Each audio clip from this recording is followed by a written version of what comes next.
E essa é a vida. A vida ela é uma soma de montanha-russa, né?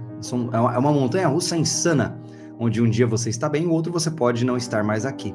Eu acho isso muito importante de ser considerado, porque nós temos na verdade, nós temos um péssimo hábito de achar que nós somos eternos. A maioria das pessoas vive como se nunca fosse morrer. E isso, se você for parar para pensar, é uma grande estupidez. Eu digo isso no sentido de que existem muitas coisas que você não faria se você soubesse que está prestes a morrer. Eu já falei muitas delas aqui, né? Então, por exemplo, as horas que você passa no seu Instagram. Se você estivesse no seu leito de morte, eu tenho uma boa dose de certeza que você não passaria os seus últimos minutos de vida vendo shorts e reels, certo? Talvez não, pelo amor de Deus, não esteja me assistindo no seu leito de morte. Porque no seu leito de morte, você vai focar no que realmente importa. Você vai focar na sua família, naqueles que você vai deixar para trás, naqueles que talvez você veja de novo ou não.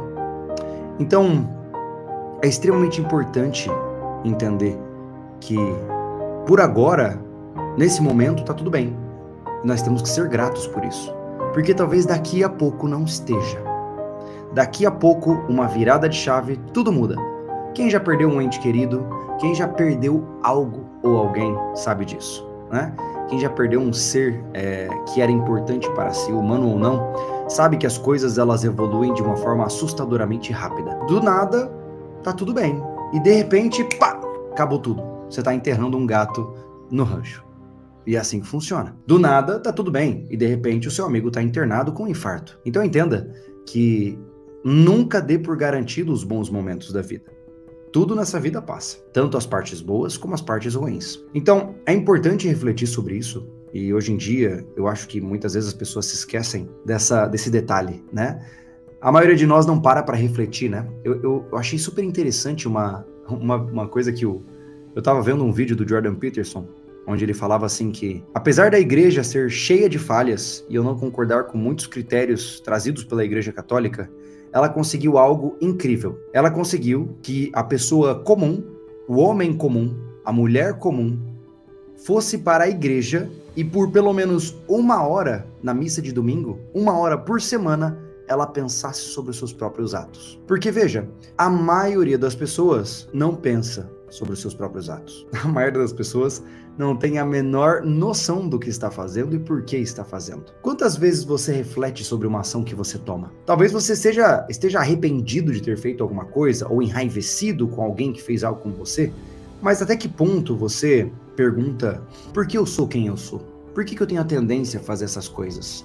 Por que o meu caminho me leva a sempre repetir esse comportamento? E se a gente não para pensar nisso, a gente cai num problema seríssimo chamado de compulsão à repetição, onde, infelizmente, você, de certa forma, se condena a repetir os mesmos erros consecutivamente. E eu te digo, com uma boa dose de vivência e experiência, que muitos dos meus pacientes, muitas pessoas que eu tenho a oportunidade de atender e também muitos que eu recebo como relatos de caso no meu e-mail, estão há um bom tempo repetindo os mesmos erros de maneiras diferentes. Você tem noção de que existem pessoas que repetem os mesmos erros durante décadas de suas vidas? Eles estão camuflados de formas diferentes, mas se você tirar a roupagem, é o mesmo mecanismo. É impressionante. E ao mesmo tempo, impressionantemente triste, né? Porque nós somos seres de potencial, né, gente? E se a gente não aproveita o nosso potencial, a gente está, talvez seja esse o termo, né? Nós estamos pecando, né? Pecar, a origem etimológica da palavra pecado é errar o alvo, né? Veja que interessante. Pecado não é fazer algo ruim. Pecado é errar o alvo. Ou seja, que alvo? Talvez seja o alvo de aproveitar de fato o seu total potencial. Se você recebeu a chance de estar aqui, respirar aqui, trabalhar aqui, viver aqui, o seu alvo é aproveitar essa oportunidade da melhor maneira possível para que você experiencie a maior quantidade de coisas positivas na sua existência. Então, veja que loucura, né? A gente muitas vezes se prende aos estigmas. Eu venho de uma geração que foi ensinada a odiar qualquer religião, né? Assim, ó, é notável, né? E é muito interessante ver que muitos que estão na mesma faixa etária que eu, da minha faixa etária para baixo, né? Ou seja, eu tenho 34 hoje, né? Eu acho que a maioria, talvez você que esteja na mesma faixa que eu, vai se identificar com isso. A nossa geração foi aquela que começou eu não sei se ser ensinada ou ser persuadida a deixar quieta essa história de religião, né? E de fato, eu criei um estigma muito grande a respeito do que é a religião como um todo. De verdade. Eu sempre olhei para a igreja com preconceito, com menosprezo. Porque na minha cabeça, enquanto mais jovem, eu sentia que se você precisa de uma religião é porque você é fraco. Porque se eu preciso de alguém para me dizer o que é certo e o que é errado, eu não sou independente o suficiente. Esse era o Júlio que pensava antes, né? Eu pensava de várias formas diferentes sobre isso, né? E eu achava que você acreditar em um Deus, não necessariamente acreditar em um Deus, eu nunca mergulhei numa ideia ateísta, digamos assim, mas eu sempre olhava para as coisas com desprezo, sabe? Ou você tem que ser independente e autossuficiente, ou você é um fraco. E essa visão radical das coisas, é óbvio, né, que ela estava condenada a explodir na minha cara.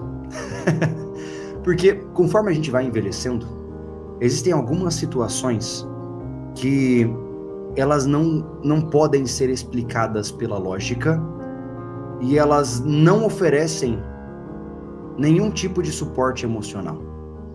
Ao longo da sua jornada, você vai ser traído, você vai ser enganado, você vai ser machucado, você vai passar por situações terríveis de injustiça, você vai engolir o que tem para ser engolido, né? A vida não é só uma pílula de felicidade, ela é uma pílula de tristeza também. Então, é muito interessante entender isso, porque conforme você se depara com situações que você não consegue mais argumentar com a lógica, você começa a se perguntar, e agora? O que eu faço? Se o mundo concreto não é suficiente, o que eu faço a partir daqui? Como eu posso desenvolver algum amparo emocional? E nesse processo você vai buscando por outras interpretações, né? Você vai tentando encontrar alguma maneira de fazer sentido no que não há sentido, né? E eu já comentei com vocês aqui sobre o absurdismo, né? O absurdismo, uma divisão dentro do existencialismo de Albert Camus, né? Ele fala bastante sobre a ideia de que a existência ela é absurda, né? Mas se você for parar para pensar em termos de fatos sólidos, é um absurdo o que nós vivemos aqui. Nós estamos rodeando uma estrela que está em constante ebulição, fissão, queimando a uma temperatura incrível. Nós estamos em uma rocha que rodeia essa estrela, e nessa rocha, por uma série de fatores interessantíssimos, a gente desenvolveu tudo isso daqui, né? Tudo que nós temos aqui agora. E independente da situação, até o dado momento, nós não encontramos nenhum planeta igual ao nosso. Até agora. Provavelmente deve ter.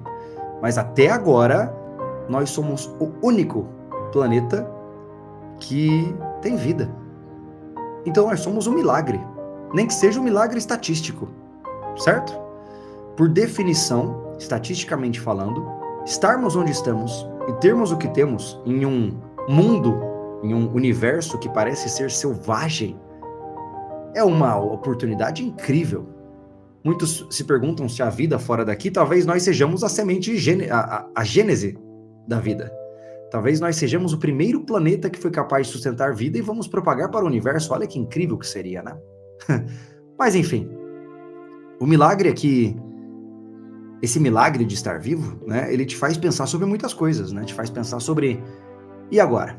Como eu faço sentido deste absurdo em que estamos?